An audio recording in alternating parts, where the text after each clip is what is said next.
La noticia del día es lo que hoy ha ocurrido en Écon.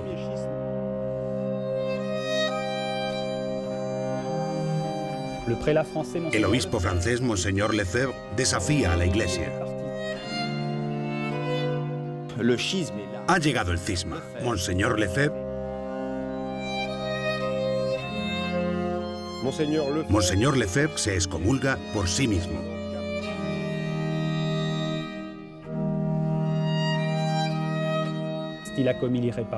Al consagrar 4 obispos, ya no hay vuelta atrás.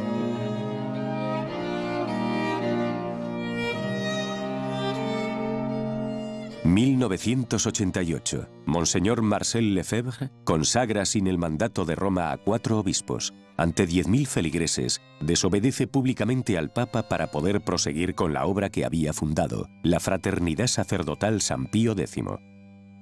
¿Cómo pudo ser que este obispo, antiguo misionero en Gabón, arzobispo de Dakar, delegado apostólico para toda el África francófona, superior de la Congregación del Espíritu Santo, llegara a tal ruptura? ¿Cómo pudo ser que se encontrara en el epicentro de esta tormenta que sigue hoy en día azotando a la Iglesia? Esto es lo que vamos a procurar entender mediante una retrospectiva de lo que fue su vida.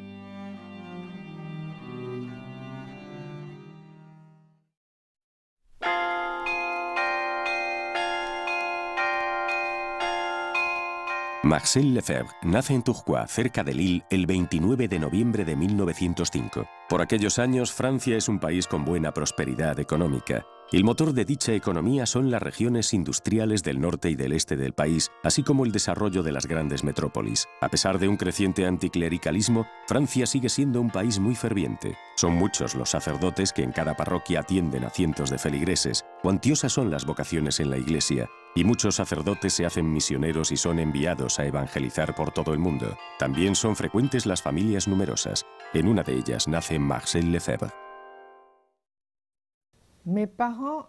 Mis padres iban a misa a diario y cuando estábamos de vacaciones también íbamos nosotros. Eso es lo que nos enseñaban. Yo iba con mi madre. Sin duda teníamos, tal cual se lo digo, una educación muy cristiana. La fe, Dios, los santos, todas esas cosas. Es en casa donde nos lo enseñaron. Sí, sin duda. Su padre, René Lefebvre, es director de una fábrica de hilos e hilados. Cuando estalla la Primera Guerra Mundial, en 1914, actuará de contacto para los servicios de inteligencia británicos y belgas. Durante la Segunda Guerra Mundial, de nuevo prestará su ayuda a los servicios secretos y no dudará en dar refugio a fugitivos en plena ocupación, antes de ser capturado por los alemanes. 2 veces fue condenado a muerte, pero como buscaban más información y que mi padre podía habérsela dado, le mantuvieron en vida. Pero luego, por tener sus cárceles abarrotadas, se lo llevaron a un campo de concentración. Se lo llevaron a Sonnenburg. Deportado por formar parte de la resistencia, René Lefebvre muere en el campo polaco de Sonnenburg el 4 de marzo de 1944. La madre de Monseñor Lefebvre, Gabrielle Wattin, es una mujer sumamente piadosa. Es miembro de la Conferencia San Vicente de Paúl y dedica mucho tiempo a atender y visitar a las familias obreras de Tourcoing. También es la superiora de la Tercera Orden de San Francisco, por lo que sigue parte de la regla de vida franciscana. Era buena, era dulce, era cariñosa, era muy caritativa. Todos la querían. Para mí siempre fue un ejemplo de perfección. Tenía mucho afecto por su hijo. No sé, no creo que lo quisiera más que a los otros. No es eso. Pero pienso que era consciente de que Marcel iba a tener un destino distinto al de los demás. Eso es lo que ella presentía. Estoy convencida de ello. De los 8 hijos, los 5 mayores se consagrarán a Dios. René y Marcel en los Padres del Espíritu Santo. Jeanne será hermana de María Reparadora. Bernadette, hermana del Espíritu Santo. Y Christiane, carmelita. Es sin duda en un entorno profundamente cristiano en el que se educa Marcel Lefebvre. Pasa la mayor parte de sus años estudiantiles en el Colegio del Sagrado Corazón, en Tourcoing, una institución que proporcionará cientos de sacerdotes a la Iglesia. Era buen alumno.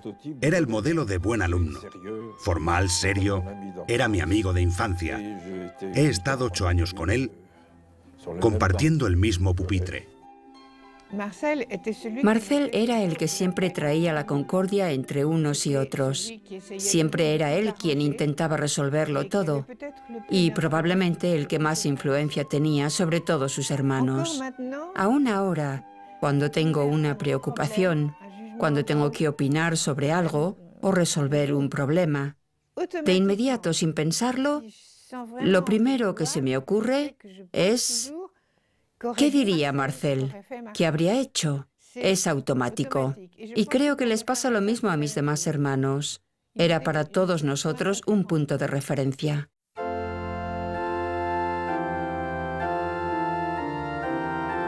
En cuanto Dios le llama, Marcel responde sin dudarlo a su llamada. Su hermano mayor ya se ha ido a Roma un año antes para prepararse también al sacerdocio. Su padre desea que sus hijos reciban la mejor formación. Así pues, con apenas 18 años, después de haber reflexionado sobre si elegir una orden religiosa o formar parte del clero diocesano, Marcel sale para la ciudad eterna.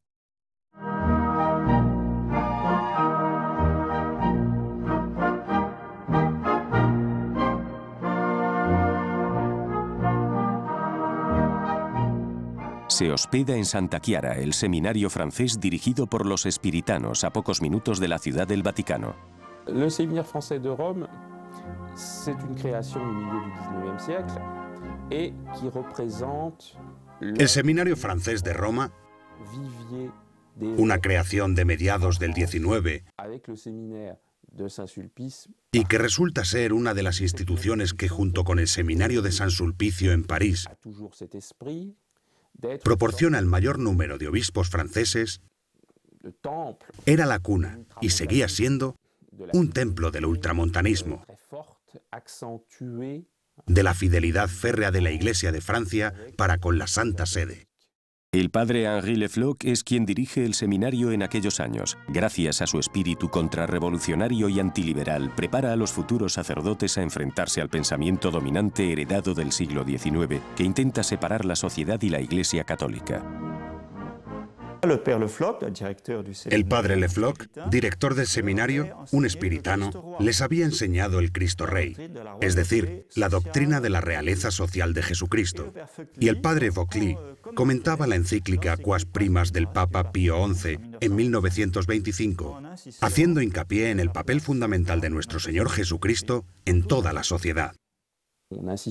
Se insiste mucho en que Monseñor Lefebvre recibió una instrucción tomista y neoescolástica, pero es que en todas partes era igual.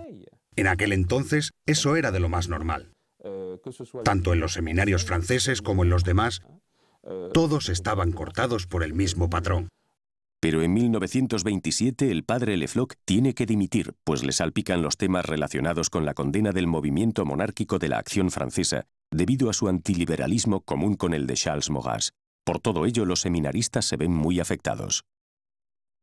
Marcel Lefebvre, el seminarista Marcel Lefebvre, no está. Resulta que en aquella época está cumpliendo con su servicio militar. Eso no tuvo un impacto directo, pues no formaba parte de la Acción Francesa. Nunca había leído los escritos de Maurras, pero la salida del padre Lefloc fue consecuencia de esa condena. Que se fuera el director del seminario le impactó mucho. Creo que fue miembro de la Asociación de Amigos del padre Lefloc. Pero lo cierto es que dichos miembros eran muy variopintos. El caso que más llama la atención es el de Alfred Ansel. Alfred Ansel, durante el Concilio Vaticano II, defenderá posiciones al extremo opuesto de las de Marcel Lefebvre. Sin embargo, tanto el uno como el otro tenían la misma admiración por su superior. El 21 de septiembre de 1929, el seminarista Lefebvre es ordenado sacerdote en la capilla de las Damas del Sagrado Corazón en Lille por su obispo Monseñor Achille Liénard. A la vuelta del verano de 1930, es nombrado vicario en un barrio obrero de las afueras de Lille, en el Marais de l'Homme. Allí se dedicará a evangelizar a los obreros de la industria textil, de los ferrocarriles, de la metalurgia. Pese al ministerio que su obispo le encomienda, surge en el joven don Marcel el deseo de un apostolado más lejano. Se sentía un poco desocupado en Francia mientras su hermano, que ya era misionero en Gabón, le escribía una y otra carta diciéndole: Marcel, ven a ayudarnos. Tenemos bautizos, catecismos, conversiones.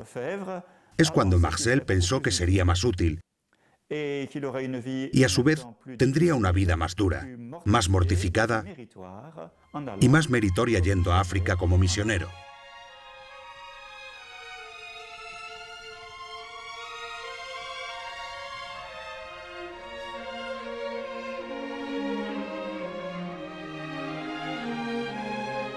En 1931, Marcel Lefebvre es admitido como novicio en los Padres del Espíritu Santo en Orly. Entra en la sociedad religiosa fundada en 1703 por Claude Poulard de Place y refundada en el siglo XIX por el padre Lieberman para evangelizar África. La formación consiste en impregnarse del espíritu misionero, tras lo cual lo mandan a Gabón, al gran seminario de Libreville. No es por nada que allí le nombraron profesor, pues era muy sólido en teología, muy sólido en filosofía y a la vez tenía el don de saber explicar.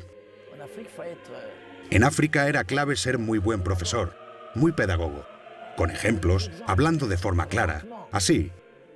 Ese era uno de sus muchos dones.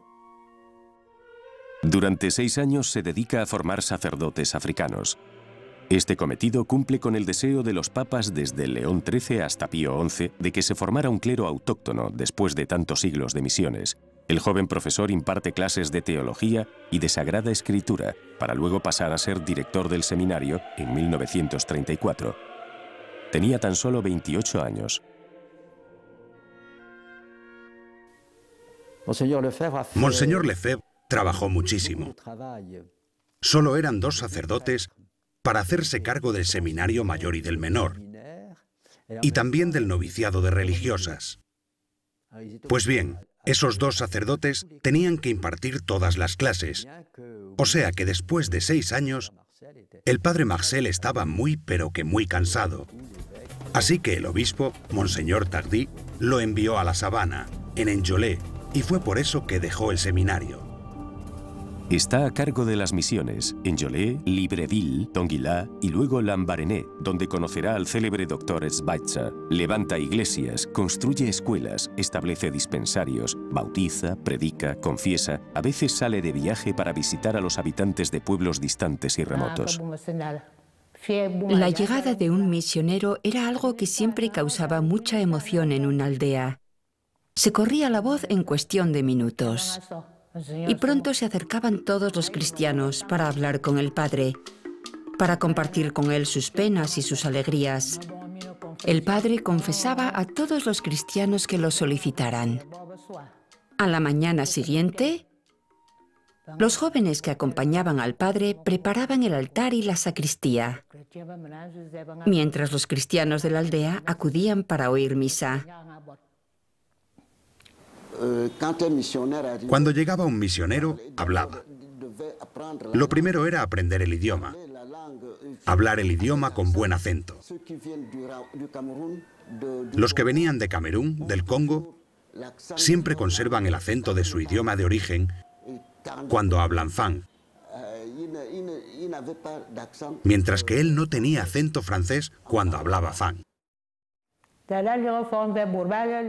Después de la visita del misionero, se percibía en la aldea un estado de gracia. La gente se esmeraba en ser más virtuosa y también se preparaban mejor para las grandes celebraciones, para las que tenían que desplazarse desde la aldea hasta la misión.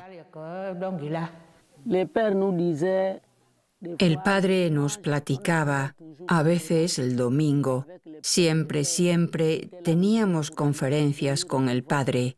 Salía de la misión para acercarse al convento. Todas las chicas se juntaban para escucharle hablar. Él siempre nos decía, nunca dejéis de ser buenos cristianos. buenas cristianas, porque el mundo va a cambiar. No sigáis por la senda de los bienes de este mundo.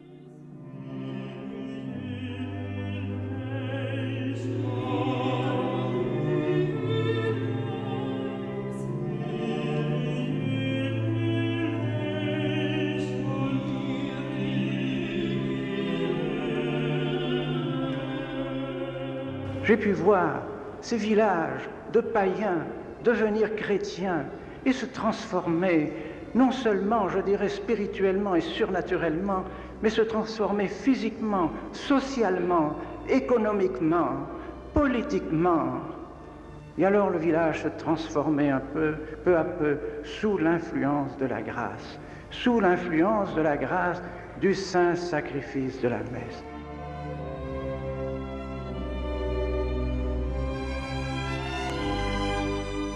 Des âmes aussi se sont consacrées alors à Dieu. Des religieux, des religieuses, des prêtres se donnaient à Dieu, consacraient leur vie à Dieu. Voilà le fruit de la Sainte Messe.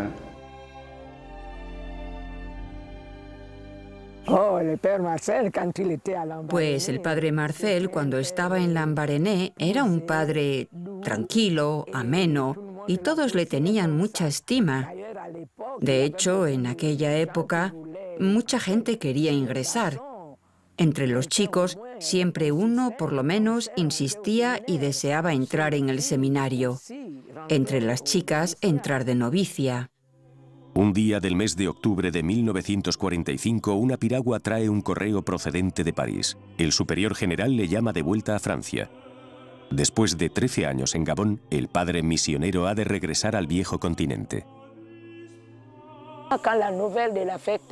Cuando llegó su nueva asignación, los cristianos de aquí escribieron para quejarse.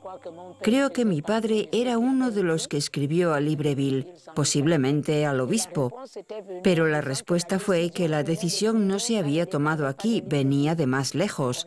Así que tuvimos que dejarle irse.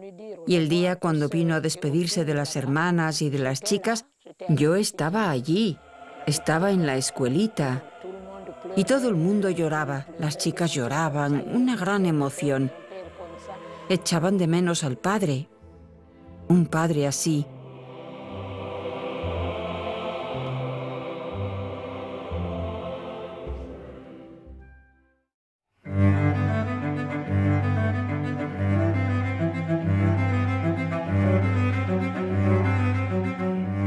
El 1 de noviembre de 1945, el padre Lefebvre es nombrado superior de la escolástica de Mortat, una de las casas de formación de su congregación.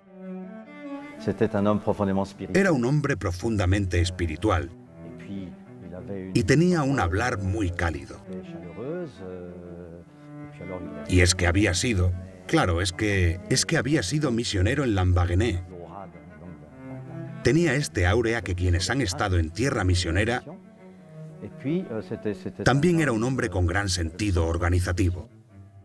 En una Normandía muy tocada por la guerra, les imparte a sus futuros sacerdotes una iniciación a la teología de Santo Tomás de Aquino. Se percibía aún así que su pensamiento era muy escolástico. Me acuerdo todavía que durante los 2 años de filosofía había lo que en la Edad Media se llamaban disputaciones, es decir, controversias. Resulta que uno de nosotros defendía una tesis de filosofía o de teología y otro había, por el contrario, de atacarla.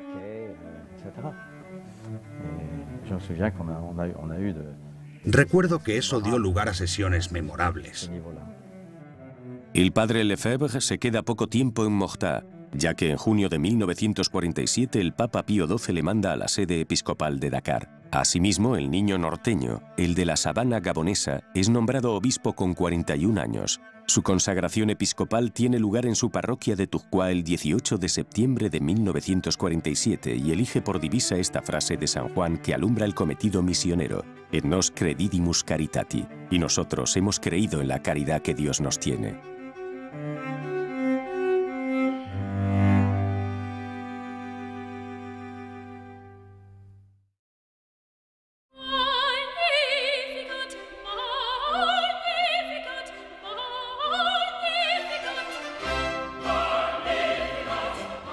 En aquella época, Dakar, ciudad mayoritariamente musulmana, era la capital del África Occidental francesa, es decir, de gran parte del imperio colonial francés.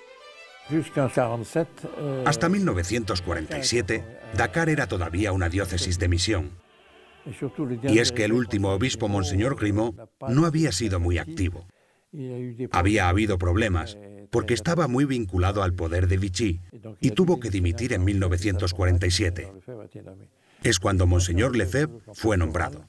Y Monseñor Lefebvre, en el ámbito pastoral, transformó esa diócesis de Dakar en una verdadera diócesis metropolitana, multiplicando iglesias, misiones, escuelas. Hizo una labor pastoral inmensa durante su estancia a lo largo de 15 años, entre 1947 y 1962.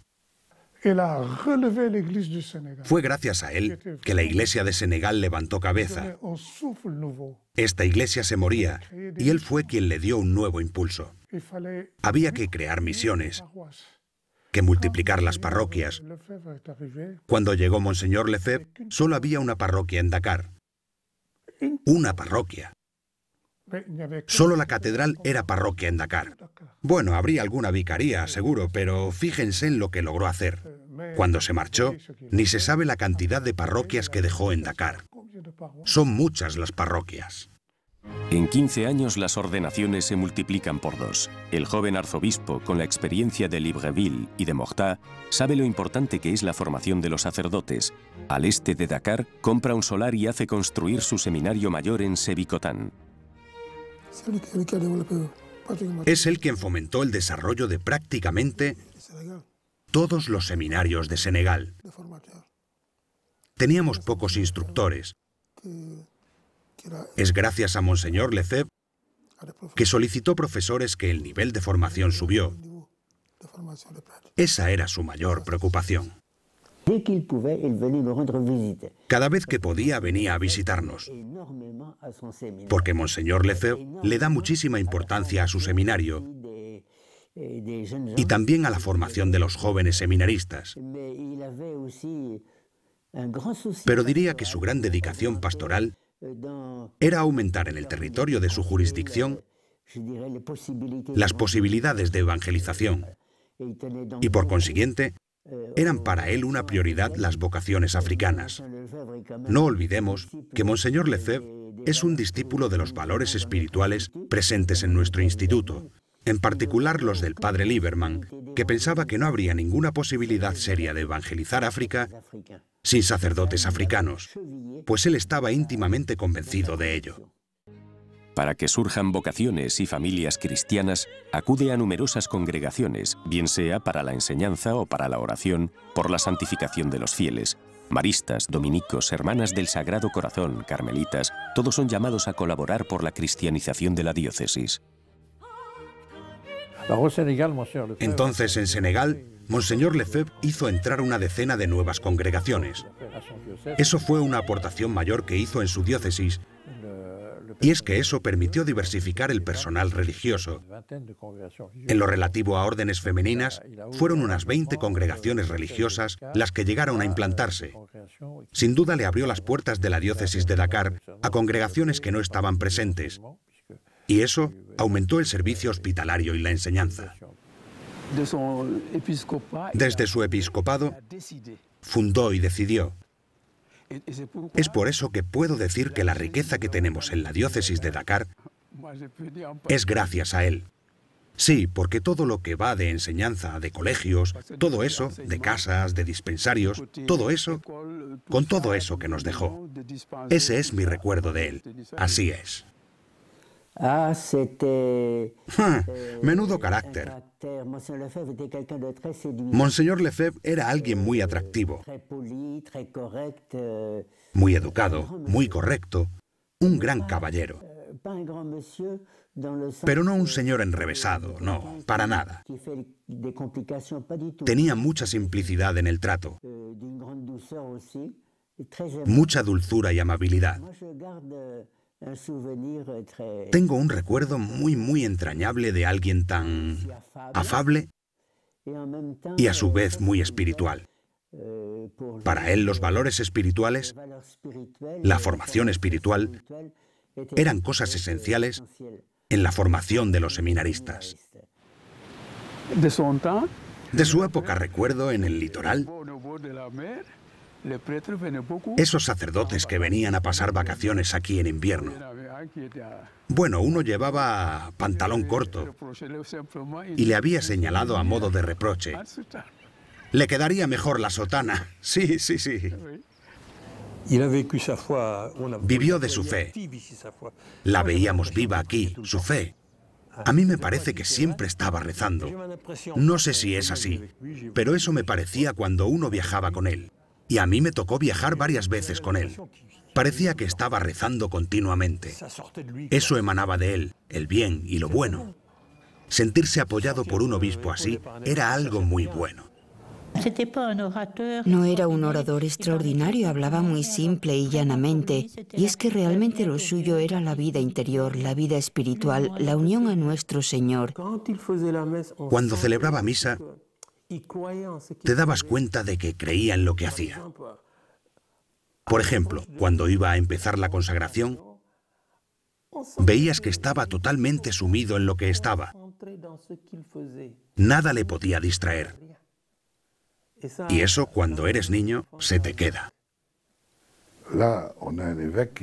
Aquí se ve un obispo que sabía celebrar. Y de hecho, celebraba bien. Creo ante todo que era muy espiritual. Un hombre que parecía estar rezando cuando celebraba. No eran ritos que se sucedían. ¿Cómo no? Eso nos gustaba, claro. Cerca del Seminario Mayor, Monseñor Lefebvre también instala carmelitas en Sebicotán. Confía mucho en la oración de dichas carmelitas para cristianizar, como en Gabón, esas tierras que le han sido encomendadas y para establecer el reino social de Cristo. Y es que eso es lo que realmente quería, el reino de nuestro Señor, la salvación de las almas. Esa era su única preocupación. No escatimaba esfuerzos, era muy humilde, muy modesto. Nos comentaba que al principio de su episcopado, o como superior, estaba preocupado, pero luego entendió que Dios era quien todo lo disponía y lo propiciaba, y no tenía que angustiarse. Y confiaba tanto en la oración de las carmelitas. Había escrito todo un artículo, nos había hecho mucha gracia, para explicar que en las misiones por la zona de Fatick había muchas conversiones. Los paganos se convertían. Había verdaderamente, se sentía que pasaba por allí la gracia de Dios, que llegaba el reino de Dios. Y entonces preguntaba: ¿pero a qué se debe esto? Y contestaba: es por las carmelitas, hay 5 monjitas que rezan, por eso hay conversiones. Nosotras pensábamos: ¿de verdad confía mucho en nosotras? E intentábamos corresponder a la confianza que nos tenía.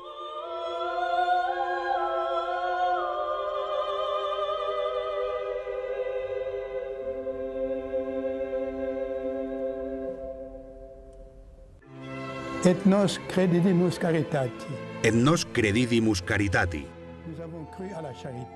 Hemos creído en la caridad. Monseñor Lefebvre era a imagen y semejanza de su divisa. Repartió caridad. A través de todas sus obras, pude ver la caridad. Allí se desplegaba, sí. Lefebvre, después de su ordenación y de su nominación como delegado apostólico para toda el África francesa y Madagascar, en todas partes, siendo el ejemplo de Cristo, hizo el bien. En todas partes.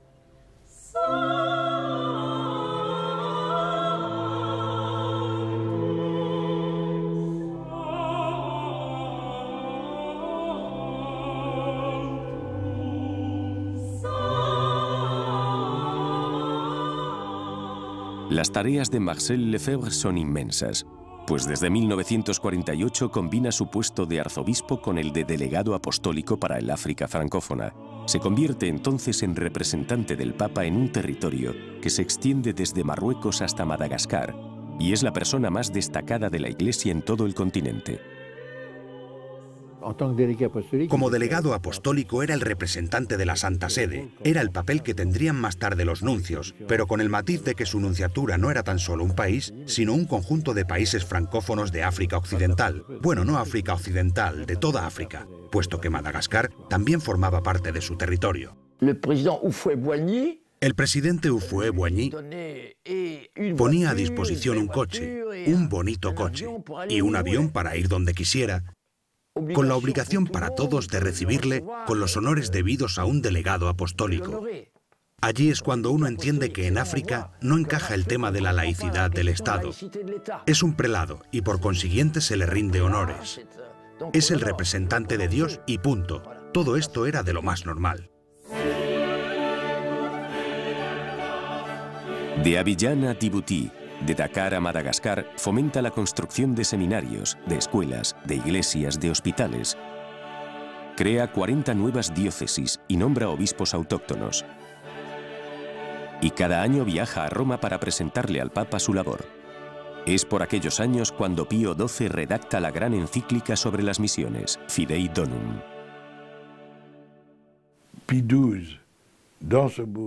Pío XII en ese aspecto estaba de acuerdo. O mejor dicho, es Lefebvre quien estaba de acuerdo con Pío XII. Se comenta, pero a mí no me consta, que fue el pensamiento de Lefebvre que se plasmó en el documento papal en la encíclica. Vamos a ver. Por un lado, Pío XII, un conservador, a su vez, por otro, una visión nueva del porvenir de África, le tenía que gustar a Lefebvre. Sí, ambas cosas. Monseñor Lefebvre marca los hitos de la Iglesia africana en un momento en el que el continente está en plena mutación. El movimiento de descolonización gana fuerza y protagonismo en todos los países. El arzobispo teme sobre todo que este movimiento se haga en detrimento del cristianismo. Pensaba que eso iba a favorecer la expansión del comunismo. Estaba muy en contra del comunismo, como es lógico, y pensaba que la descolonización era un movimiento inspirado por el comunismo. 1962. Tiene 56 años. Le toca irse. El nuevo Papa, Juan XXIII, quiere fomentar definitivamente la instalación de obispos locales y Monseñor Lefebvre pierde todas sus prerrogativas y es llamado de vuelta a Francia, pero su país de origen ha cambiado profundamente desde que salió de allí. Ya en los años 50 se reactiva la disputa integristas progresistas. Hay debates muy tensos sobre qué actitud adoptar en el contexto de la Guerra Fría. ¿Se ha de pactar con el mundo vinculado al Partido Comunista en todas sus muchas variantes? ¿O se ha de mantener una posición anticomunista firme, clara y neta, como lo sugiere el decreto de 1949 del Santo Oficio? Pues resulta que la propia Iglesia francesa tiene sus vacilaciones. Parte de la Iglesia en Francia está seducida por la idea de que el porvenir de la humanidad esté en manos del proletariado, por lo que no hablo de juntarse con el Partido Comunista. De eso no se trata, ni de sus organismos, pero sí hay que mantener el contacto con el movimiento obrero. En 1959, Monseñor Lefebvre se expresó públicamente en contra de la ideología comunista. Y explica, ¿no es cierto?, que le corresponde plenamente a la Iglesia oponerse a las consecuencias de la Revolución Francesa, oponerse a los falsos principios del siglo de las luces, oponerse a la herejía, a la falsedad de los derechos del hombre. Ya en el año 1959 podemos considerar que las cartas están echadas. En Francia, el episcopado ve con muy poco entusiasmo la llegada de un arzobispo misionero tan dado a tomar posiciones. Asimismo, le ofrecen la diócesis de Toul, una de las más desheredadas del centro de Francia. ¿Sabe usted? Cuando se despide a un general que estorba, se dice en francés que se le limojea. Y resulta que las ciudades de Tulle y Limoges son vecinas. Pues se decía, Lefebvre no ha sido limogeado, sino tullizado. Pero se queda pocos años en Toul, puesto que en 1962 el capítulo general de los espiritanos lo elige para ser superior general. En adelante va a recorrer el mundo desde su oficina basada primero en París y luego en Roma. Está a la cabeza de una congregación de 5.000 miembros repartidos en 300 diócesis. Gozaba de un prestigio bastante importante y de apoyos institucionales. Su elección fue regia, sumamente rápida, sin demoras. Todo ocurrió de forma magnífica. Es un candidato que destaca,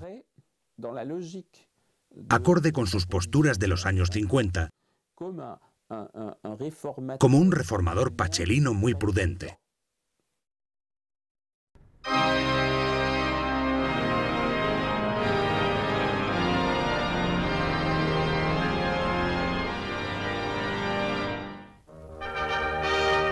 Para 500 millones de católicos, este es el mayor acontecimiento del siglo y empieza en Roma con la procesión hacia la Basílica de San Pedro de 2.400 padres de la Iglesia. El 11 de octubre de 1962 se abre el Concilio Vaticano II, el primer concilio desde hace casi un siglo. Esta procesión excepcional es el preludio de la apertura por el Papa Juan XXIII del Concilio Ecuménico. Como obispo que era y habiendo participado en su preparación, Monseñor Lefebvre forma parte de los padres conciliares.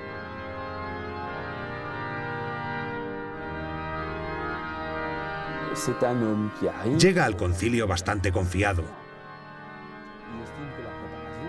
Considera que la fase preparatoria ha sido buena. Pero muy pronto, ciertos datos le hacen ver que hay incertidumbres, que una tendencia, diríamos, más liberal, entre comillas, con muchas comillas, se organiza y puede tener un alcance importante, tener impacto en las mentes, por lo que conviene darle respuesta. El transcurso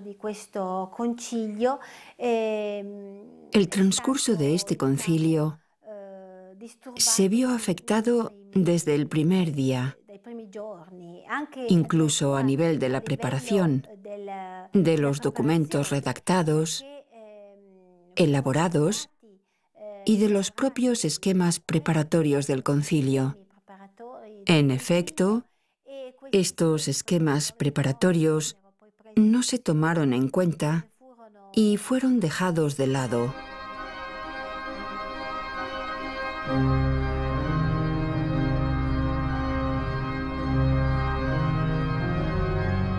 Los esquemas preparados desde hace 3 años son rechazados desde el principio.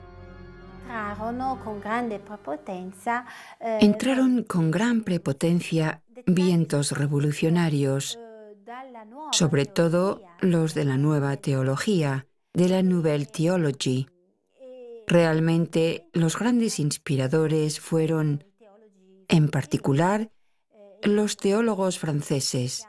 Recordamos los nombres de Congar, Chenu, Lubac, y estos puntos de vista teológicos influenciaron el pensamiento de los mismos padres conciliares, de los obispos.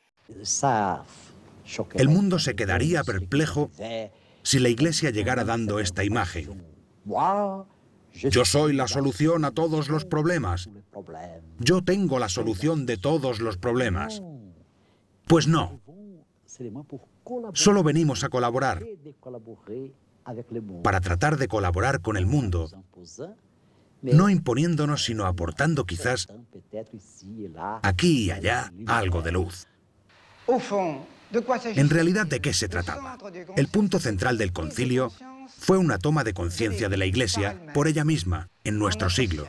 Una toma de conciencia que no concluiría como en los concilios anteriores, en condenaciones, en definiciones de errores, pero por el contrario en una toma de conciencia verdaderamente abierta, universal, en la que la Iglesia tomaría conciencia de sí misma frente al mundo. A veces uno piensa, se pregunta, ¿por qué Monseñor Lefebvre insistió tanto en el hecho de que el concilio era pastoral? ¿De que se trataba de un concilio pastoral? Pero es que no fue Monseñor Lefebvre quien se lo inventó. Fue el concilio que quiso ser pastoral y que contestaba a la minoría que proponía puntualizaciones doctrinales. No, somos un concilio pastoral. Estaría en lo cierto, estimado padre, pidiendo esto y aquello si nuestro concilio fuera doctrinal. Pero es pastoral, por lo que es un género literario distinto. Aun cuando afirman no tocar el dogma católico, los obispos van a votar textos fundamentales que modifican la relación de la Iglesia con el mundo.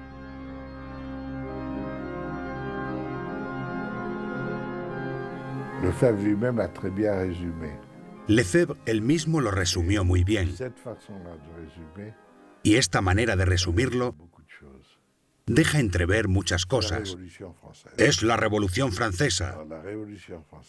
Y es que la Revolución Francesa es la liberté, égalité, fraternité. El concilio se encamina hacia una declaración sobre la importancia de la libertad de conciencia.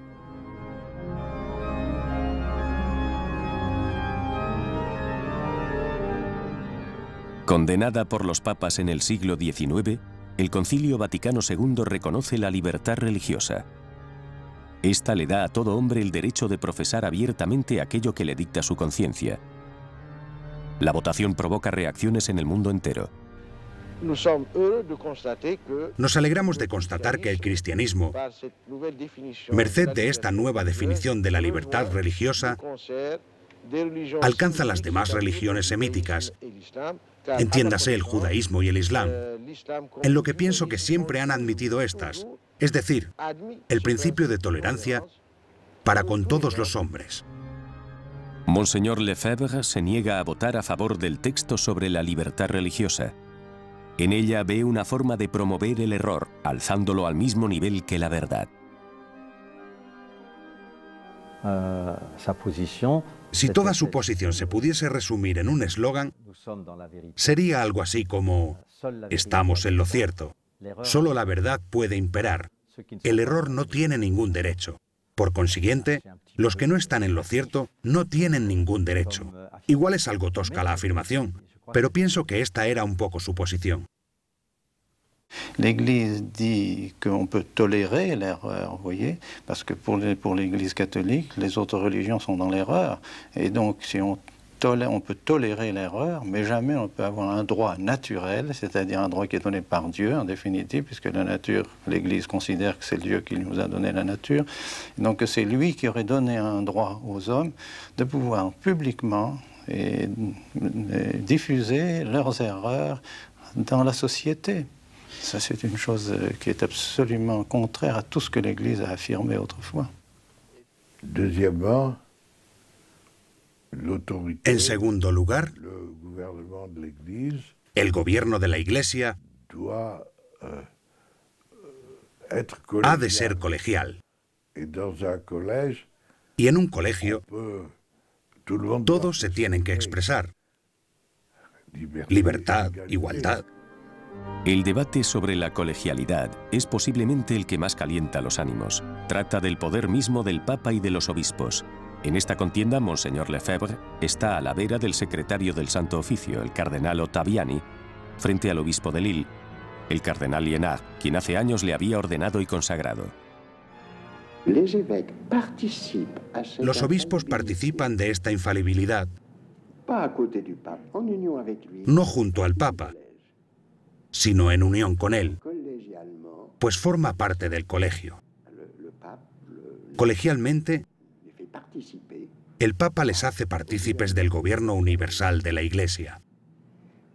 Eso ocurre en el concilio. El concilio es infalible y es la unión de los obispos con el Papa. No se puede imponer, ni siquiera un concilio. No se le puede imponer algo al Santo Padre. Él es quien recibió solo, individualmente, el mandato por nuestro Señor, de ser la base, el fundamento de la Iglesia y de ser el pastor universal. Por lo tanto, la colegialidad, para Lefebvre, será un campo de batalla tremendo, puesto que piensa: Si hay colegialidad, hay igualdad. Y yo, que soy uno de los obispos franceses, si hay una conferencia episcopal, habrá que votar para decidir si hay que hacer esto o aquello. Y yo tendré que someterme. La Revolución Francesa, más de lo mismo. Es una reforma que atañe a todas las diócesis. Todas se verán involucradas directamente en el gobierno de la Iglesia. Asistimos asimismo ahora a algo parecido a un temblor sísmico que sacude a toda la cristiandad y que tendrá consecuencias que todo el mundo podrá percibir. Además, Monseñor Lefebvre dijo algo que creo que fue el único en anticipar en aquel entonces. Debido a esto, el poder del obispo va a mermar. El poder del obispo en su diócesis. Efectivamente, yo no había caído en esto, pero él sí. Y se ve cómo con el desarrollo del núcleo ejecutivo, de la administración central de los episcopados, el obispo ve su responsabilidad personal muy disminuida. El concilio también va a modificar profundamente la relación de la Iglesia con las demás religiones. Desde ahora, los que se han separado de la Iglesia son considerados como hermanos en la fe. La Iglesia pensaba, se han separado de mí, pues que los que se hayan separado vuelvan a mí, ¿verdad? Son ellos quienes tienen que volver. Mientras que ahora, y pienso que esa es la novedad profunda del ecumenismo que se ve en este concilio, los católicos divisan que la conversión que devolverá la unidad a la Iglesia ya no es en dirección única, pero nosotros es algo muy nuevo, sentimos, sabemos, proclamamos. Nosotros los católicos, que tenemos también que hacer un gran esfuerzo sobre el tiempo de nuestra Iglesia para poder acoger a todos nuestros hermanos, separados de forma que se sientan libres, en una Iglesia verdaderamente una. L'œcuménisme, n'est-ce pas, met pratiquement toutes les religions sur le même pied et donne le droit commun à toutes les religions. Et c'est là, précisément, un problème, à mon sens, excessivement grave, parce que le fait de mettre toutes les religions sur le même pied détruit l'Église. Si l'Église doit se dire comme la seule vraie et possédant seule la vérité, si elle met ce qu'elle appelle les erreurs, les autres religions erronées, sur le même pied qu'elle, nécessairement, elle n'a plus qu'à disparaître, elle n'a plus de raison d'être. On parle plus des Ya no se habla de los protestantes como heréticos.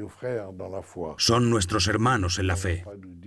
Poco más, y nos dicen que los musulmanes son también nuestros hermanos porque creen en Dios.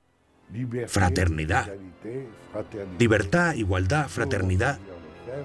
Para Monseñor Lefebvre es el diablo que entra. El diablo es la Revolución Francesa que entra en la Iglesia. Los aspectos claves del concilio se fraguan en la trastienda y la organización en la fase preliminar por parte de los padres liberales está en la razón del éxito de sus ideas. Será de forma tardía cuando unos pocos obispos conservadores se organicen. Junto con el italiano Carli y los brasileños Proença Sigot y Castro Mayer, Monseñor Lefebvre constituye el Cetus Internationalis Patrum, el grupo internacional de los padres.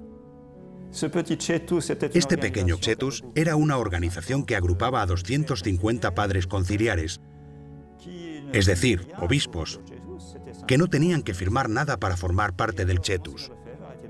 Solo era un listado de direcciones y es cuando Monseñor Lefebvre fue nombrado presidente y se dedicó a organizar aspectos materiales como por ejemplo los rotativos, las fotocopiadoras, el trabajo de las secretarias que tenían que pasar a máquina a diario las consignas de voto de la siguiente sesión. Tanto es así que merced a esta organización práctica de Monseñor Lefebvre lograron bloquear varias veces la maquinaria progresista durante el concilio. Salieron victoriosos unas cuantas veces, en efecto, aplazando hasta 5 veces seguidas el documento sobre la libertad religiosa. Sin lugar a dudas, vemos un mayor protagonismo de este motor de actuación, pues Pablo VI quería obtener la mayor unanimidad posible y por lo tanto tuvo que hacer determinado número de concesiones, retocando él mismo algunos textos. El texto sobre el ecumenismo. Algunos giros fueron retocados por el Papa sobre la base de las enmiendas puestas por el Cetus. El 8 de diciembre de 1965, el Papa Pablo VI clausura oficialmente el Concilio Vaticano II. Se acaba una era en la Iglesia. Del lado de los conservadores es grande la inquietud y se cavila sobre cómo minimizar la aplicación del concilio. Como superior general que es, Monseñor Lefebvre ha de aplicarlo en su congregación. Pienso que en un primer momento su idea, en realidad, es que la aplicación del concilio será dictada por Roma y que la mayor parte de los puntos que considera peligrosos estarán bajo control. Ocurre que entre 1966 y 1968, siendo aún superior general de los espiritanos, pudo constatar los deslices que se dieron particularmente en la provincia espiritana de Holanda. La provincia está ya absolutamente fuera de control, totalmente. Sobre todo los jóvenes, los escolásticos y demás, están a la espera del matrimonio de sacerdotes. Se ríen de las constituciones. En la preparación del capítulo, todo les parece obsoleto, ridículo, etc. Cruzaron la línea roja ya en esa época. Estamos poco antes de mayo del 68. Ese año, Monseñor Lefebvre, que sin embargo había sido elegido superior general por un plazo de 12 años, dimite. Le toca de lleno la crisis del sacerdocio. Esta crisis del sacerdocio arrancó a lo largo de los años 60 y a partir de mayo del 68, intercambio y diálogo. El manifiesto de otoño de 1968, que es un llamamiento al matrimonio de sacerdotes, compromisos políticos e involucración sindical y laboral, y por consiguiente, una desacerdotalización, una desacralización completa del papel sacerdotal.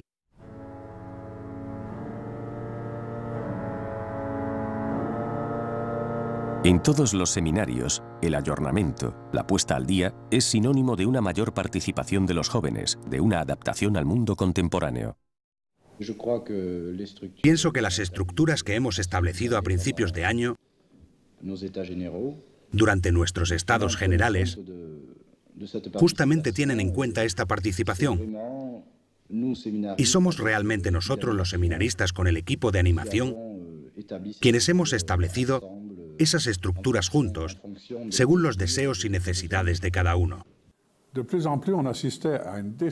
Veíamos cada vez más cómo se desacralizaba el sacerdocio, y la formación impartida en los seminarios era verdaderamente a años luz de aquella que nos habían impartido a nosotros antaño, ¿no es verdad? Y entonces los recién ordenados no es que no tuviesen mérito, pero salían de allí sin tener formación doctrinal, como aquella que nos habían dado a nosotros, ¿no es cierto? Y entonces iban siempre a más, de experiencia en experiencia, ¿me entiende? Incluso en Roma, los institutos de formación se ven subidos en este movimiento innovador.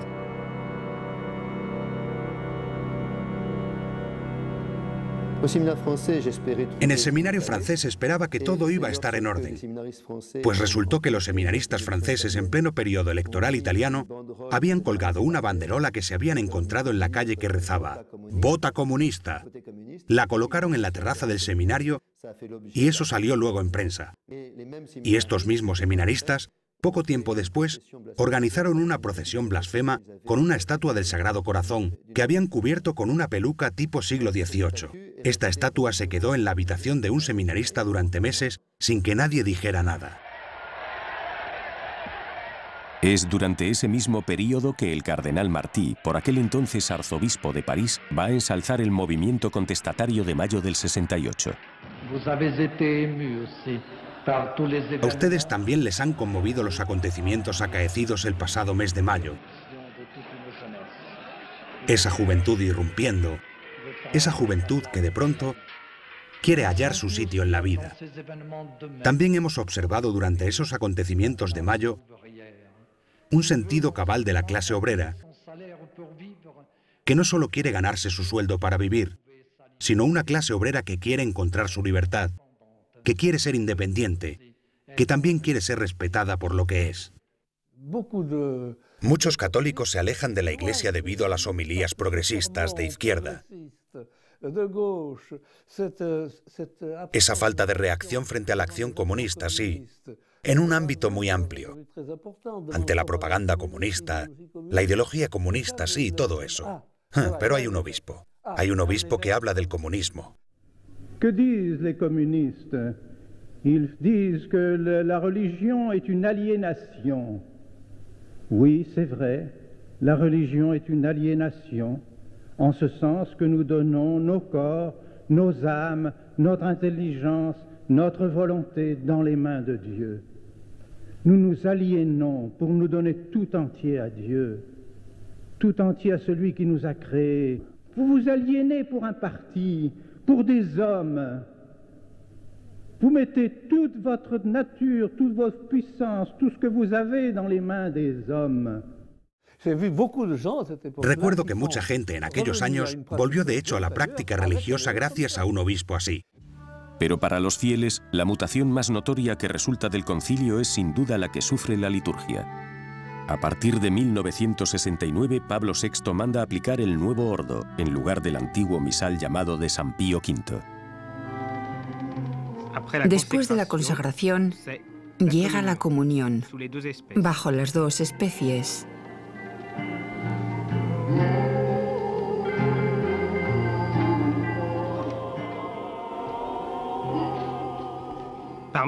Entre otros, este es uno de los muchos intentos actualmente llevados a cabo para renovar las formas de la misa católica. Todo esto forma parte de un conjunto de cosas que nadie hubiera podido anticipar hace 10 años. Hace 10 años, nadie hubiera podido imaginar la presencia de nuestros hermanos separados dentro de San Pedro. Hace 10 años, nadie hubiera imaginado una misa dialogada como la que acabamos de presenciar esta mañana. Estas son reformas en la vida de la Iglesia, en la liturgia de la Iglesia, en la Constitución que nunca antes se hubiera podido contemplar. A pesar de las prohibiciones, Monseñor Lefebvre decide oponerse a la misa nueva y seguir celebrando la anterior. Era plenamente consciente de que esa misa se había hecho en concierto con los protestantes para eliminar todo aquello que lastimaba a los protestantes y, por consiguiente, al dejar de recordar las verdades fundamentales de la fe, se corría el riesgo de perderla.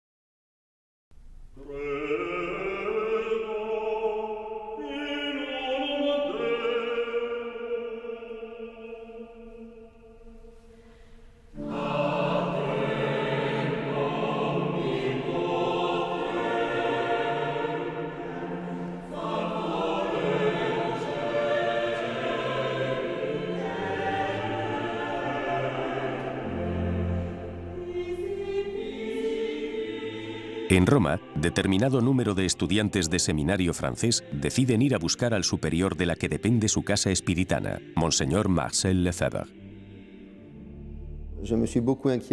Me preocupé mucho por la imposibilidad en la que estábamos de poder seguir trabajando y por no tener ninguna certidumbre de llegar al sacerdocio visto y considerando el ambiente que prevalecía. Me vi en la tesitura de pedirle que hiciera algo por nosotros. En un primer momento me dijo, os buscaré un obispo. Y recuerdo que tuve el atrevimiento de contestarle, pero monseñor, es a usted a quien queremos. Me miró estupefacto y estaba yo mismo muy sorprendido por haberme atrevido a decir algo semejante, pues tenía apenas 19 años y estudiaba filosofía, y me dirigía a un obispo de 63 años diciéndole, «Monseñor, le queremos a usted». Era un poco atrevido, pero no dijo nada. Y luego me dijo, «De acuerdo, me lo voy a pensar». Monseñor Lefebvre aprovecha el apoyo de su amigo Monseñor Charrière, obispo de Friburgo en Suiza. En su universidad todavía existe un clima favorable a las ideas tradicionales. Monseñor Lefebvre, en edad de jubilarse, se aviene con abrir una casa de formación para sacerdotes. En mayo de 1969, en la biblioteca del profesor Fay, amigos suyos le alientan a crear una fundación de espíritu tradicional. Allí estaba el padre Marie-Dominique Philippe, dominico, el padre abad de Autrive, cisterciense, el profesor Fay, y pude oír a estos señores hablar de la situación de la Iglesia, de la situación del sacerdocio y... Todos, sobre todo el padre Marie-Dominique Philippe, le alentaban a crear algo en Friburgo bajo su tutela.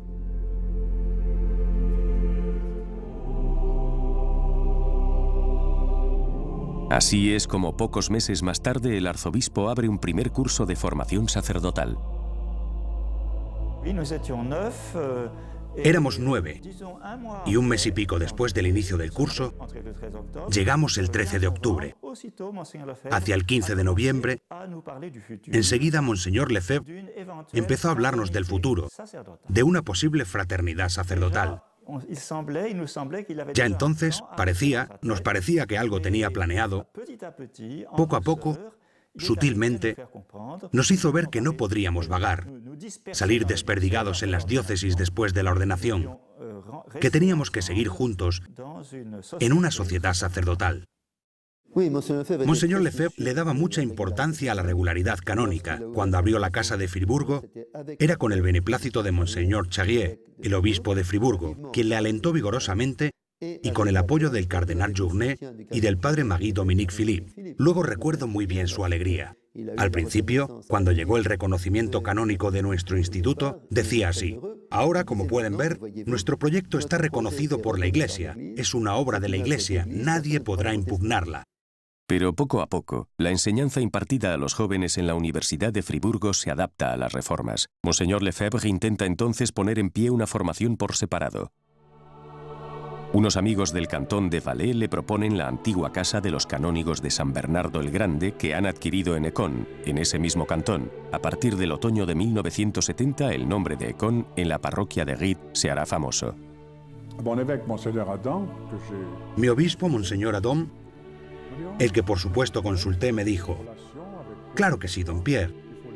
Tiene que mantener el contacto con ellos. Claro está. Hay que invitarlos. Y si le invitan, usted acude.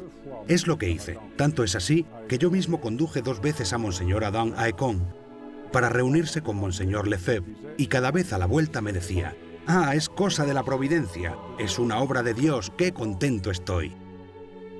A pesar de la imposición del nuevo rito de la misa, Monseñor Lefebvre decide formar a sus seminaristas con el antiguo misal.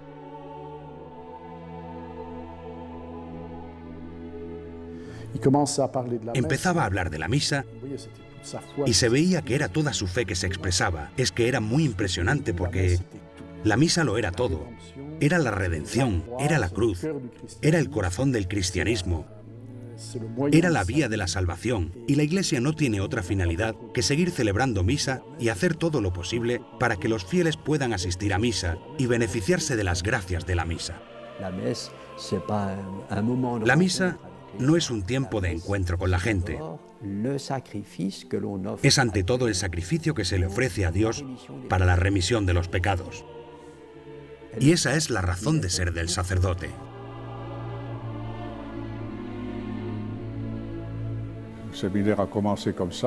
Así es como empezó el seminario, y luego cada año nuevos seminaristas llegaban, o sea que la casa se nos hizo pequeña.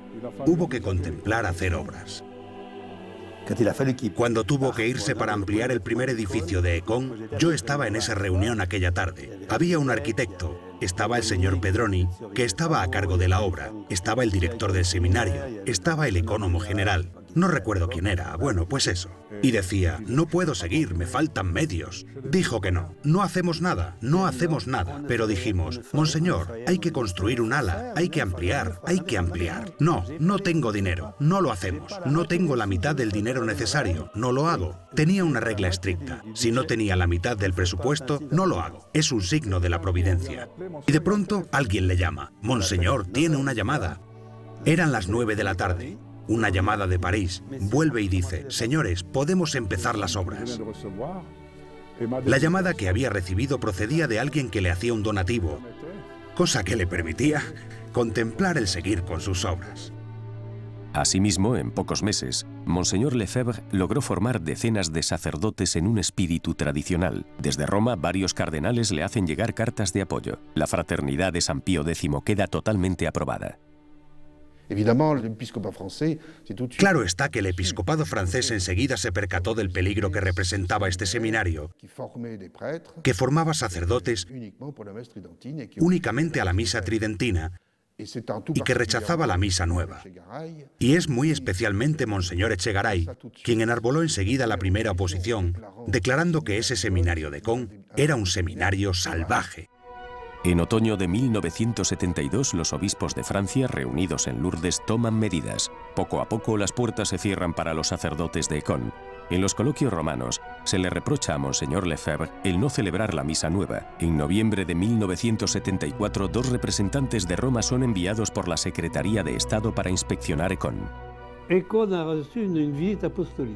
Caen recibió una visita apostólica, es decir, enviados del Papa que acuden para ver cómo van las cosas e interrogar a la gente. Es un procedimiento canónico normal. Se hacen visitas apostólicas en las diócesis o en monasterios. Sí, sin más.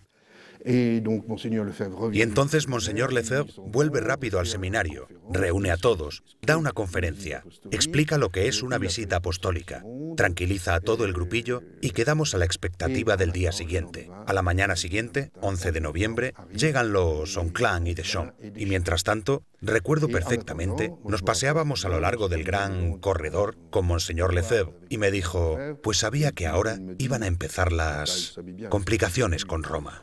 Dijo, más me hubiera gustado morir que encontrarme en oposición con Roma. Pero Monseñor Lefebvre queda profundamente escandalizado por esos 2 representantes del Papa. Se da cuenta de que en las conversaciones que tienen con los seminaristas, interrogan, hablan, etc., y que aquellos 2, en efecto, no disimulan sus dudas respecto a la resurrección física de nuestro Señor Jesucristo. No asistieron a ninguna misa durante esos 2 días que, creo recordar, pasaron en el seminario. Y fueron tales los comentarios de tipo revolucionario que le asestaron a Monseñor Lefebvre, que éste hizo, al hilo de aquello, esta famosa declaración del 21 de noviembre de 1974. Nous adhérons de tout notre cœur, de toute notre âme, à la Rome catholique, gardienne de la foi catholique et des traditions nécessaires au maintien de cette foi, à la Rome éternelle, maîtresse de sagesse et de vérité. Nous refusons par contre, et nous avons toujours refusé, de suivre la Rome de tendance néo-moderniste, néo-protestante, qui s'est manifestée clairement dans le Concile Vatican II et après le Concile dans toutes les réformes qui en sont issues. Aucune autorité, même la plus élevée dans la hiérarchie, ne peut nous contraindre à abandonner ou à diminuer notre foi catholique.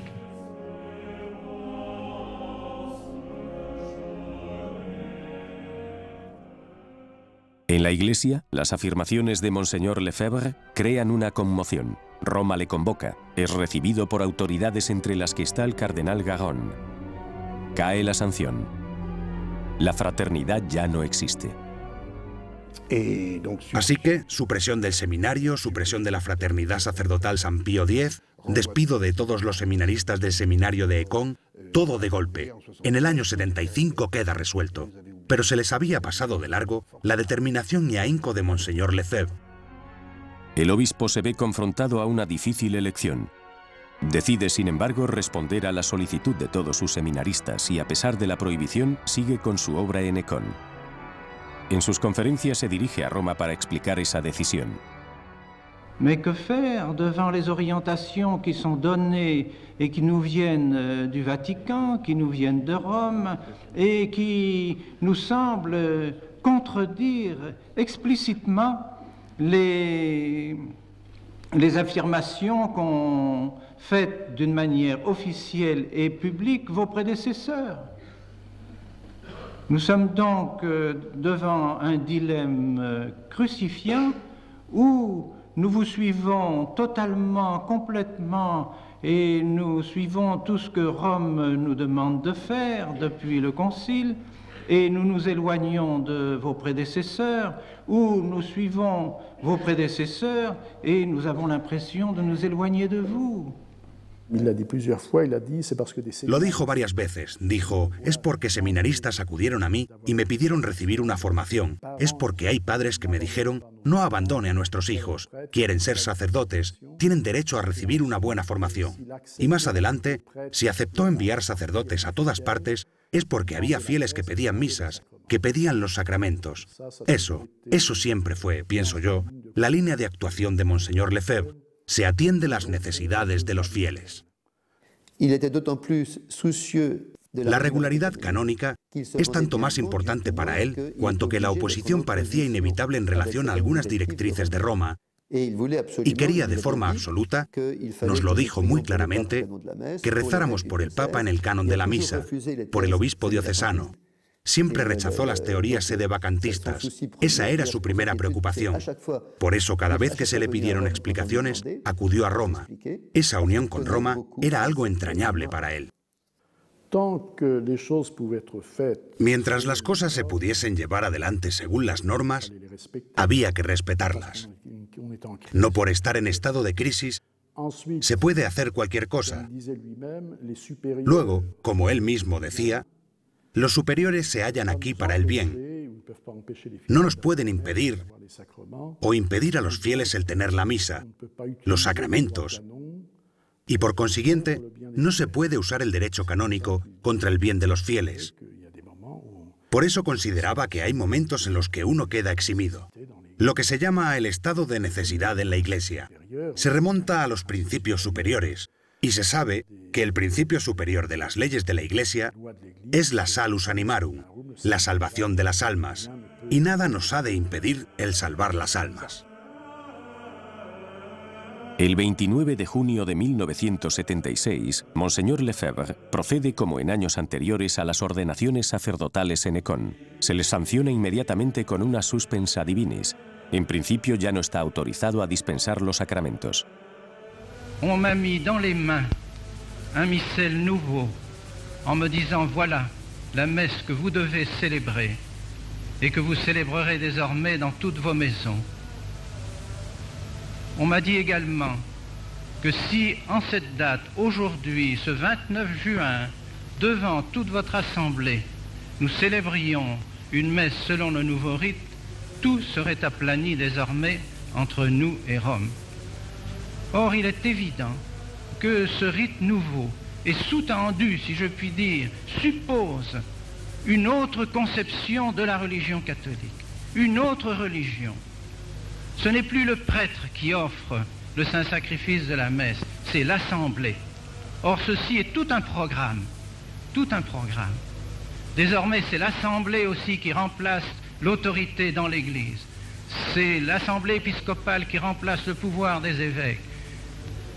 C'est le conseil presbytéral qui remplace le pouvoir de l'évêque dans le diocèse. C'est le nombre qui commande désormais dans la Sainte Église. Et ceci est exprimé dans la messe précisément parce que l'assemblée remplace le prêtre, à tel point que maintenant beaucoup de prêtres ne veulent plus célébrer la Sainte Messe quand il n'y a pas d'assemblée. Tout doucement, c'est la notion protestante de la messe qui s'introduit dans la Sainte Église. Si j'ai persisté dans cette attitude, c'est parce que je crois à mon bon droit. Devant la persécution qui m'est faite, je n'ai jamais pu, à vrai dire, me défendre. Il n'y a jamais eu un procès en bonne forme. C'est vrai, c'est toujours pénible d'être en difficulté avec les autorités et je n'ai qu'un souhait, c'est de rentrer en bonne relation avec elles. Mais je me sens appuyé, je dirais, par 2000 ans de chrétienté, 2000 ans de l'Église et par conséquent, j'ai même l'impression que ma position est plus confortable que la leur. Eux, on se base sur une Église qui a débuté depuis le Concile Vatican II. Moi, j'ai 2000 ans d'Église derrière moi.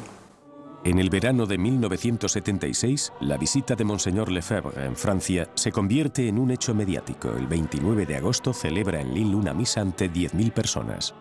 En Lille habían previsto una sala con aforo para 500 personas y finalmente hubo que alquilar el Palacio de Congresos con cabida para 10.000 personas. Y todo eso ocurrió en cuestión de un mes. Varias veces la gente llamó a Monseñor Lefebvre. Monseñor, hay que cambiar la sala. La de 500 no es suficiente. Hemos reservado la de 2.000. Tampoco es suficiente. Reservamos la de 5.000. No es suficientemente grande. Tenemos que alquilar el Palacio de Congresos.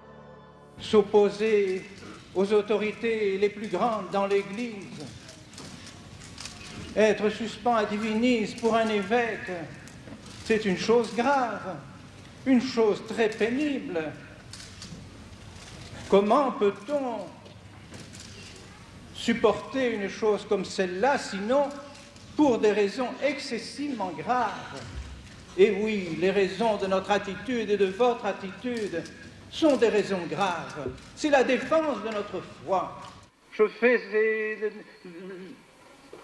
une œuvre tout à fait semblable à celle que j'ai accomplie pendant 30 années, et voici que tout à coup, je suis suspens à divinis, peut-être bientôt excommunié, séparé de l'Église, renégat, que sais-je? Est-ce possible? Est-ce donc que ce que j'ai fait pendant 30 ans était susceptible aussi d'une suspense à divinis? Je pense au contraire que si à ce moment-là, j'avais formé mes séminaristes comme on les forme maintenant dans les nouveaux séminaires, j'aurais été excommunié. Si j'avais à ce moment-là enseigné le catéchisme qu'on enseigne dans les écoles à ce moment-là, on m'aurait dit hérétique. Et si j'avais dit la Sainte Messe, comme on l'a dit maintenant, on m'aurait dit suspect d'hérésie. On m'aurait dit aussi hors de l'Église. Alors je ne comprends plus. Quelque chose précisément a changé dans l'Église. Cuando vivía en California me visitó 3 veces. Y en Michigan, en Phoenix, en Houston, siempre era igual. No hago nada más que transmitir lo que he recibido como seminarista, como sacerdote, como obispo. Simplemente tradidi quod et accepi. He transmitido lo que he recibido. Je veux qu'à l'heure de ma mort, lorsque notre Seigneur me demandera qu'as-tu fait de ton épiscopat, qu'as-tu fait de ta grâce épiscopale et sacerdotale, je ne puis pas entendre de la bouche du Seigneur: tu as contribué a détruire l'Église avec les autres. En el mes de septiembre, logrando por fin que le reciba Pablo VI, Monseñor Lefebvre le pide al Papa que le deje llevar adelante la experiencia de la tradición. Varios intelectuales se esmeran en defenderle. Monseñor Lefebvre es un hombre que admiro. Ha hecho mucho bien. Ha hecho lo siguiente. Le ha recordado a muchos franceses que tenían una religión. Les ha obligado a reflexionar sobre esta religión, sobre su fe. ¿En qué creo? ¿Soy realmente católico, romano o no? Yo de verdad, ¿hacia dónde vamos? Monseñor Lefebvre está muy apegado a la misa llamada de San Pío V, que no es de hecho de San Pío V, es una misa muy antigua. Considera que es la misa de todos los fieles, que todos los católicos han oído. Es la misa de Pascal, es la misa del cura de Ars, es la misa del padre de Foucault. No entiende que se permitan todas, muchas otras misas, muchos otros ritos, salvo uno, el rito que fue el rito de la misa durante tantos siglos. Claro, yo pienso lógicamente, se lo diré respetuosamente al Papa. Si usted fuera Pablo VI... Sí, eso es. Pues autorizaría en determinados casos la misa de San Pío V. Eso desenredaría de inmediato una situación muy grave, porque pienso que lo que está en juego en esta crisis es algo muy grave. Pablo VI dijo: voy a ver, voy a reflexionar, voy a rezar, voy a consultar. Pero posteriormente parece que cambió de opinión y le declaró a Jean Guiton, varias semanas después, está descartado el permitir el uso del misal tradicional. Eso sería como devaluar toda la obra del concilio. Entre los consejeros de Pablo VI estaba el cardenal francés Gabriel Caron, quien formó parte de la comisión que recibió a Monseñor Lefebvre y fue causa de su condena.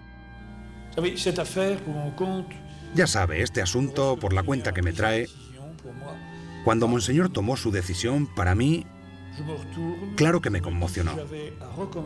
Mirando hacia atrás, pienso, si tuviera que volver a hacerlo, no haría nada distinto de lo que hice en conciencia. Cuando me enteré que se comentaba que yo era de los que le ponía presión al Papa en este asunto, me quedé literalmente estupefacto. Me encomendaron una misión y la cumplí.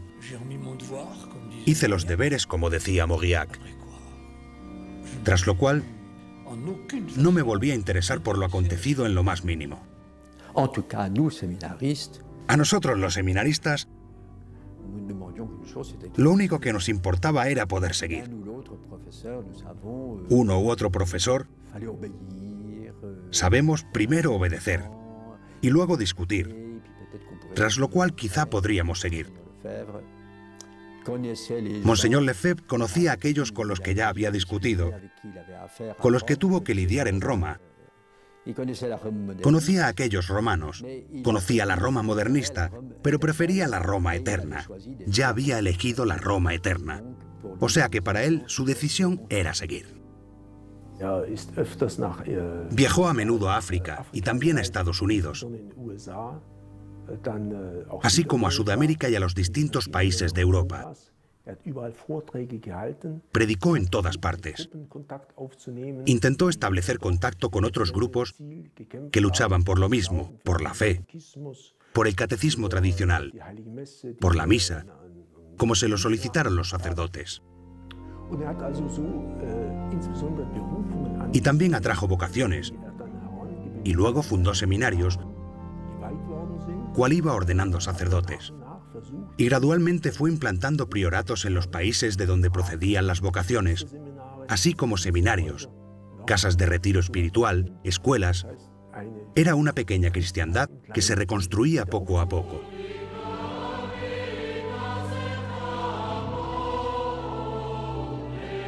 Se le solicita a Monseñor Lefebvre de forma cotidiana. En 1971 le contactan unas jóvenes que se quieren consagrar a Dios. Crea entonces las Hermanas de la Fraternidad de San Pío X para facilitar las tareas de sus sacerdotes. Es su propia hermana, Madre María Gabriela, quien acepta hacerse cargo de esa fundación. En esa época, su hermana, Cristián, carmelita, refunda en Bélgica un convento de espíritu tradicional. No tenía un plan preestablecido, es a medida que fue pasando el tiempo que hizo lo necesario para mantener la fe y poder transmitir lo que había recibido.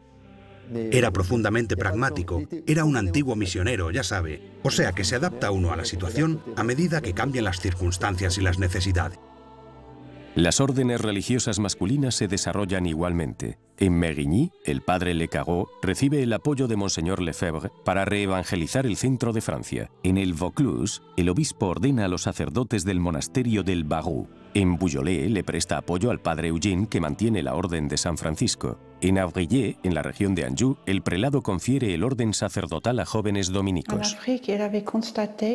En África había constatado que la vida religiosa muchas veces da origen a la conversión de los paganos. La forma de vivir de las religiosas y de los sacerdotes era a menudo un factor clave en la eclosión de las conversiones. Esas numerosas comunidades también fundan otras en todo el mundo. Se extienden desde Estados Unidos hasta Nueva Zelanda.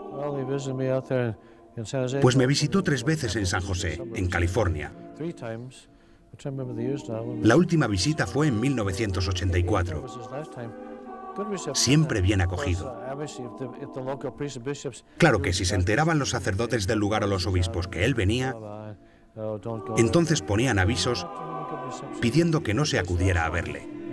Pero doy testimonio de que siempre fue bien recibido en todas partes, con varios cientos y hasta 1000 y 2000 personas. Con el paso del tiempo también se le solicitará a Monseñor Lefebvre para crear escuelas de chicos.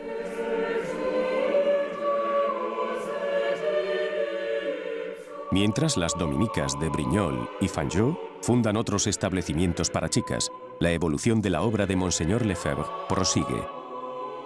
Cuando muere, la fraternidad tiene presencia en 22 países, con 239 sacerdotes y 5 seminarios. Una vez, por aquello de contar una anécdota, íbamos en coche y le dije: Monseñor, hay algo que no entiendo. Todos los grandes fundadores de órdenes hicieron un trato con el cielo. ¿No va a pretender vuestra excelencia que no tiene algún enchufe allí? Me dio un golpe desde el asiento trasero del coche. Venga, deje de decir sandeces. No llegó a decir que no tenía, y es que no era posible de otra forma.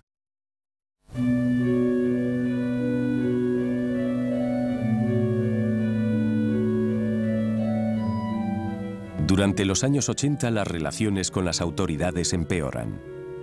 Roma, por su parte, piensa que la fraternidad San Pío X morirá junto con su fundador, cuya avanzada edad y frágil salud dejan entrever un final cercano. Monseñor Lefebvre me habló personalmente de la idea de una consagración episcopal por primera vez en 1983. Estaba enfermo y me dijo que quizás haría algo para asegurarse de que los seminaristas fuesen ordenados en nuestros seminarios. Pero todavía era joven. Hizo alguna consulta y le pidió consejo varias veces a distintos eclesiásticos, tanto dentro como fuera de la fraternidad. Rezó una y otra vez. Esta es sin duda la primera vez en la historia que podemos observar representantes de todas las religiones rezando juntos. En 1986, Juan Pablo II invita a todos los representantes de las religiones a rezar junto a él. Tuve oportunidad de ir a Ecón. Hablé con Monseñor Lefebvre y le dije: esto parece ser lo que se prepara en Roma. El Papa quiere reunir a todas las religiones e ir a Asís para rezar juntos. Y recuerdo muy claramente, Monseñor se llevó las manos a la cara y dijo: es el final de las misiones. Lo hizo realmente con dolor, como si algo le hubiese herido profundamente, porque tenía alma, diría yo, profundamente misionera. Y eso para Monseñor Lefebvre era impensable. El poder poner, mire usted, el error y la verdad a igualdad de condiciones. Como si dijeran hoy que tienen los mismos derechos, ¿me entiende? La salud y la enfermedad. Sí, la enfermedad tantos derechos como la salud. Se acabó. Los médicos y la medicina. Finiquitado. Espectáculo sorprendente de oración en Asís para esta jornada de la paz. Hemos visto jefes religiosos musulmanes predicar en las iglesias, ante cristianos sentados junto a fieles del Islam. Entonces llega a Asís, en el 86, y eso para él fue dramático. Ver al pontífice, vicario de Cristo, sucesor de Pedro, rebajado al nivel de cualquier religión.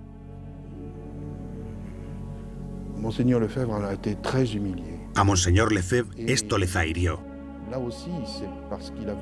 Y, de nuevo, es por su inmensa fe en Cristo, Hijo de Dios, que fue para él insoportable ver al sucesor de Pedro en esa compostura física, moral, teológica. Eso permite entender mejor el por qué procede, 2 años más tarde, a la consagración episcopal. Estoy convencido de ello. De viaje por Roma en el año 1987, Monseñor Lefebvre se reúne en varias ocasiones con el cardenal Ratzinger, superior de la Congregación para la Doctrina de la Fe, un fino teólogo alemán que ha sido designado para resolver los desencuentros con la obra de Ecón. Monseñor Lefebvre era un hombre de principios y a veces sabía sin ninguna duda que los únicos interlocutores reales eran los de la curia romana, por lo que había que preservar relaciones cordiales con los hombres de la curia, porque la solución a la crisis de la Iglesia surgiría de Roma. De ello estaba convencido. Por eso era preciso mantener contactos con Roma. El cardenal Ratzinger prosigue con las entrevistas durante los meses siguientes. Monseñor Lefebvre manda a 2 de sus sacerdotes a Roma para preparar un acuerdo, mientras el cardenal Gagnon es enviado por la Santa Sede para inspeccionar los distintos lugares en los que está la fraternidad. En todas partes vemos cosas muy edificantes. Es largo, pero procuramos ir a todos los sitios, ver todas las obras acometidas. Nos parece que mucho es lo que se está haciendo. ¿Cómo es la acogida por parte de las comunidades, de la comunidad? Muy buena. No podíamos esperar un recibimiento más cordial. Siempre sale a relucir el gran amor que se tiene por el Santo Padre y por la Iglesia, y el deseo que hay de estar plenamente reconocido por la Iglesia. El 5 de mayo de 1988, las 2 partes consensúan un protocolo de acuerdo. Monseñor Lefebvre está presente en Roma, pero no quiere perder más tiempo. Rondando ya los 83 años, sabe que padece un cáncer. Decía: es algo extraordinario. nos conceden la misa. Es un paso enorme. Y dijo, no nos lo podíamos imaginar, pero a la vez se le notaba perplejo. Al día siguiente llego y Monseñor no está desayunando.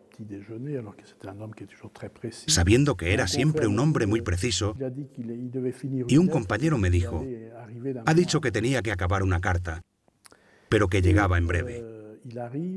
Y en efecto, llega y me dice con una palmadita en el hombro, Padre, tenemos que pasar por el Vaticano.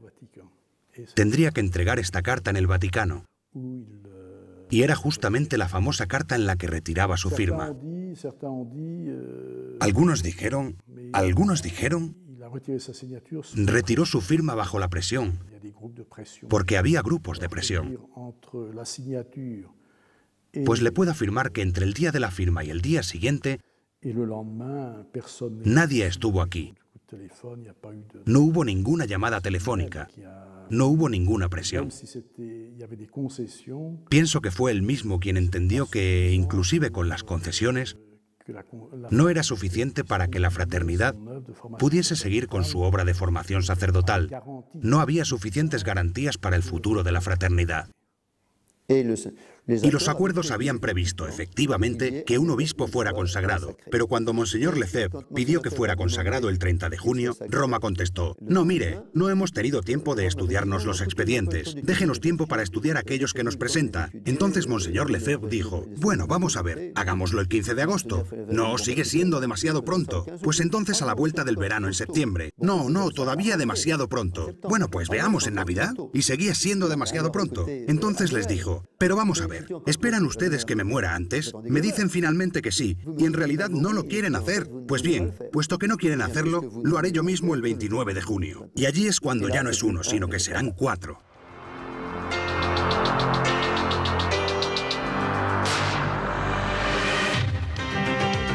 La noticia del día, lo ocurrido en Ecón hace un rato. El primer cisma desde hace más de un siglo. Monseñor Lefebvre se ha excomulgado a sí mismo ordenando a 4 obispos tradicionalistas. El 30 de junio de 1988, Monseñor Lefebvre procede junto con Monseñor de Castro-Mayer, su antiguo amigo en el concilio, a la consagración de los 4 obispos. Loin de moi de m'ériger en pape.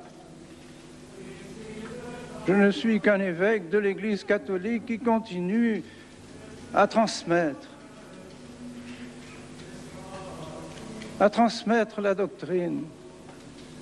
Alors je ne puis pas, en conscience, laisser ces séminaristes orphelins, et je ne puis pas vous laisser, vous non plus, orphelins, en disparaissant, sans rien faire pour l'avenir. Ce n'est pas possible. Ce serait contraire à mon devoir. Dans quelques années, je ne sais pas, le bon Dieu seul connaît le nombre des années qu'il faudra, pour que le jour où la tradition retrouve ses droits à Rome, nous serons embrassés par les autorités romaines qui nous remercieront d'avoir maintenu la foi dans les séminaires, dans les familles, dans les cités, dans nos pays, dans nos couvents, dans nos maisons religieuses, pour la plus grande gloire du bon Dieu et pour le salut des âmes. Et le soir des sacres, por la tarde, después de las consagraciones, puedo comentarlo, me convocó y me dijo, «Madre, estoy en un estado de paz increíble. Estoy seguro de haber hecho la voluntad de Dios. Magnífico, ¿verdad?». Siguió diciendo, «Todavía esta mañana estaba atormentado. Me preguntaba a mí mismo si realmente hacía una obra de iglesia o una obra personal. Estoy seguro de que eso es lo que Dios esperaba de mí y el estado de paz en el que estoy para mí es una certeza». La emoción es extrema en la Iglesia. Sobre un total de 212 sacerdotes de la Fraternidad de San Pío X, unos 15 se desolidarizan. A los 2 días, Roma publica un decreto de excomunión y hace un llamamiento a que los fieles dejen de seguir al prelado de Ecón. Hay algunos adeptos de Monseñor Lefebvre que le siguen en Occidente, en algunos países. Pero hay que tener una visión muy universal de la Iglesia. Hay que reunirse con los obispos de África, los obispos de América y de otros sitios para entender cuán aislado está ese grupo, una especie de secta. La repercusión no se puede prever. Yo lo que puedo afirmar es que acogeremos a todos aquellos, y serán numerosos, que se nieguen a seguir a Monseñor Lefebvre en este cisma dramático para la Iglesia.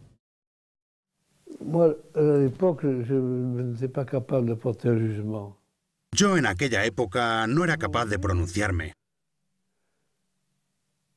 Hoy en día me resulta difícil pensar que se pudo haber equivocado. Si la fraternidad San Pío X sigue existiendo en la actualidad, es porque Monseñor Lefebvre le dio 4 obispos. Y es por eso que tiene el peso que tiene, que es un interlocutor, que el Papa la considera como un interlocutor. Es porque tiene obispos. En la Iglesia, ser obispo cuenta. En eso el fundador tuvo razón. En cualquier caso, hizo una fundación duradera y afianzó las condiciones para que su obra fuera duradera. A finales del 88, tuve la oportunidad de reunirme con él en diciembre y me dijo que se esperaba a que un mayor número de sacerdotes y seminaristas le hubiesen dejado y que, por otra parte, le había alentado mucho ver cómo los fieles habían acogido a los obispos recién consagrados. Monseñor Lefebvre es sustituido por los nuevos obispos para conferir las ordenaciones o las confirmaciones. 2 años y medio más tarde, en marzo de 1991, tiene que suspender uno de sus viajes pastorales. Su salud merma y es ingresado en el hospital de Martigny, en Suiza. Cuando vino en febrero a Fanjou, su última visita, quería venir a visitarnos y que interpretáramos, creo, la Anunciación a María. Los niños, cantó con los niños el canto de los pájaros y al final le dije, «Monseñor, ¿esperamos verle pronto?» Y me contestó, «Madre, he cumplido con mi deber, mi tarea ya está. Tiene obispos, con ellos ha de hablar». Fue su última visita, falleció un mes más tarde. Y por la noche del 25 de marzo, a las 3 de la madrugada, falleció. La última vez que le vi, me emocioné mucho, porque era impresionante. Tenía todos esos tubos. Ya sabe, cuando uno está... Me dijo, «Padre, deme su bendición». Le dije yo, «Es vuestra excelencia que me tiene que bendecir, monseñor». «No, bendígame usted». Le di la bendición y después le pedí la suya. Fue la última vez. Nos despedimos así, sin saber que no nos volveríamos a ver. Pero bueno, así nos despedimos. El 2 de abril, ante las cámaras del mundo entero, el cuerpo del sabanero del Gabón, del arzobispo africano, del fundador de la Fraternidad de San Pío X se va. Lo llevan a hombros sus sacerdotes para ser sepultado en su último hogar, el seminario de Econ.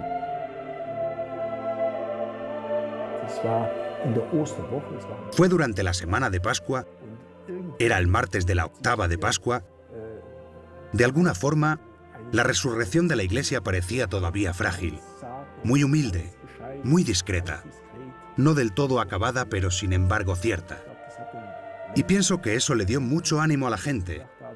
Todos pensaron, incluso después de la muerte de Monseñor, la fraternidad perdura, va a seguir expandiéndose, va a proseguir con la renovación del sacerdocio católico y va a obrar por la cristianización de toda esta sociedad descristianizada. Eso es lo que quería Monseñor.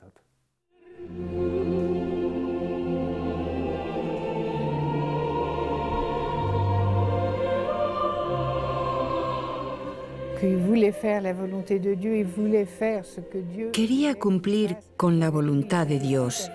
Quería hacer aquello que Dios dispusiera de él, sin ninguna duda. Recuerdo que un día le pregunté, cuando tuvo todo ese trajín con Roma, y le dije, «Vamos a ver, cuando mueras, ¿qué va a pasar?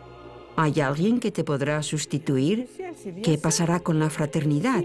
Y me contestó, «Nada específico, es muy simple. Si la fraternidad es de Dios, seguirá adelante. Y si no es de Dios, desaparecerá. Sin más, como plazca a Dios. A mí no me preocupa en nada», me decía él. Y de hecho, estoy convencida de que eso es exactamente lo que quería, que la fraternidad, al igual que él, cumpliesen con lo que Dios dispusiera.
Et alors je terminerai, mes bien chers frères, par ce que j'appellerai un peu mon testament.